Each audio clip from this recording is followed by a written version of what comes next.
No and low alcohol wines, or non-alcoholic, or NA for short, are transforming how we think about wine.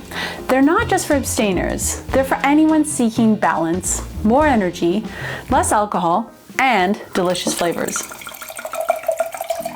Millennials and Gen Zs are embracing NA wines for social occasions and mindful drinking. And what about wine geeks like me?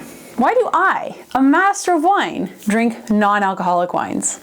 We'll come to that in a minute. Let's dive into the history of non-alcohol wines, why people choose them, how they're made, and compare sparkling white and red non-alcoholic wines to their full alcohol counterparts. Plus, I'll share my personal tips for finding great NA wines. A special thanks to Giesen for supporting wine education and today's video.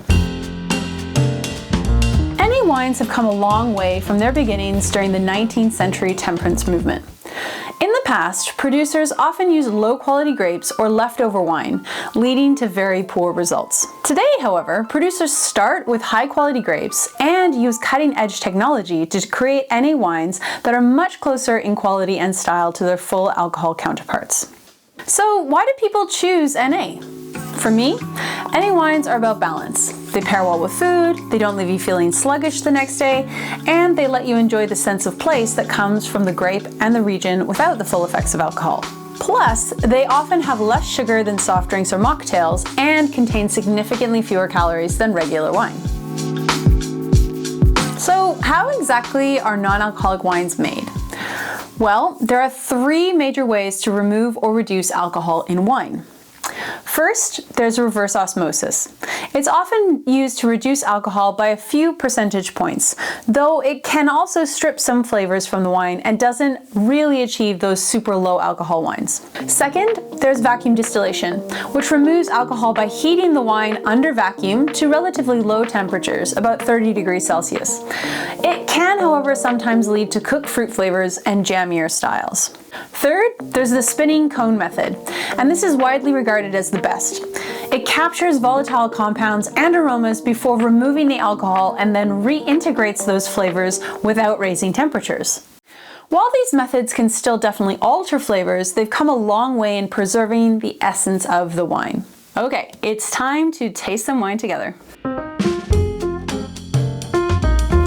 When alcohol is removed, it also removes body and texture, which producers often need to compensate for. Sparkling wines, thanks to their bubbles, naturally retain more texture and body.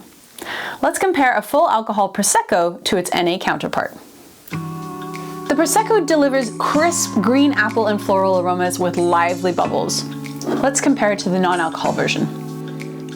It's still definitely quite aromatic. We've got that kind of floral side. We've got a little bit of aromatics of peach and citrus fruit coming through. Let's taste. There's definitely lots of lively citrusy acidity there, making my mouth water. This would be perfect as an aperitif or to celebrate with someone. Next, we'll look at two Sauvignon Blancs. Aromatic grapes like Sauvignon Blanc perform particularly well as non-alcoholic versions because they start with an abundant amount of aromas and fruit flavors. Therefore, when we remove the alcohol, we still have lots and lots of flavor left. Let's check it out. Wow, the full alcohol version definitely has tons of tropical fruit flavor and herbaceous notes, which you would expect from a Marlborough Sauvignon Blanc. Let's compare the nose on the NA version. Still quite intense. We've got a lot of zesty citrus fruit going on, a little bit of that grassiness. It is a little bit more subdued, but still very aromatic.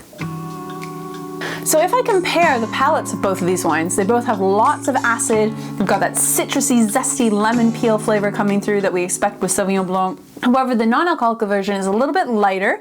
It's got a little bit less body, and that's because the alcohol was removed. Although we definitely still get lots of flavor from this wine. Next, we're going to try two wines that are made from Merlot. Now, red wines can be a little bit tricky because as we remove the alcohol, we end up with slightly harsher tannins. So it can be a bit tricky when it comes to red wines and non-alcoholic versions. So let's see how these fare. It's got a lot of kind of boysenberry, red plum, soft berry fruit flavors and aromas. And if I compare the nose to the non-alcoholic version, we've still definitely got that Merlot nose of plum and red berry. It's quite intense, actually. So they both have tannin, but actually the alcoholic version has more of that tannin feeling coming through. Whereas we've got really kind of a light, juicy, fruity style of the NA Merlot. So this is perfect for pairing with kind of roasted vegetables or perhaps a pasta dish. If you expect a non-alcoholic wine to taste exactly the same as its full alcohol counterpart, you might be a bit disappointed. But if you approach it with an open mind and a willingness to try something new, then you're going to be very pleasantly surprised. NA wines can be refreshing, delicious beverages in their own right, perfect for balanced and active lifestyles, and for those who are looking for something that works really well with food. And if you want to drink a wine all day long without the ill effects of alcohol, NA is the way to go. Here are a Master of Wines tips for choosing great NA wines. Look for aromatic grapes like Sauvignon Blanc or Riesling. They retain their fruit-forward flavors really well even after the de-alcoholization process. Chardonnay with oak aging also adds complexity and body as well. Sparkling wines are almost always a great choice too because the bubbles enhance texture and body. Make sure you check for sugar levels to avoid overtly sweet styles. Those NA wines that have a little bit of alcohol left in them, which is normally less than you would find in fruit juice, and sit around 0.5%, often have a little bit more pronounced aromas than their 0.0% counterparts, since fewer flavors are removed during the de-alcoholization process. Red wines can be a bit more challenging, since tannins can taste harsher after de-alcoholization. Start with a trusted producer in whites and then explore their reds, or look for reds from warmer climates with smooth tannins, and grape varieties that have lower, smoother tannins, such as Merlot or Pinot Noir. Leading regions for NA wines include Germany, New Zealand, and California, with Australia, France, Spain, and South Africa close behind. NA wines let you enjoy responsibly without compromising on the style of the wine that you enjoy, and they're perfect for including everyone around the table. Special thanks to Giesen for supporting this video and for leading the way when it comes to innovation and taste in non-alcoholic wine space. As industry leaders in Marlborough, New Zealand, and producers of both full-strength wines and NA wines, they know what it takes to make high-quality wines in both categories.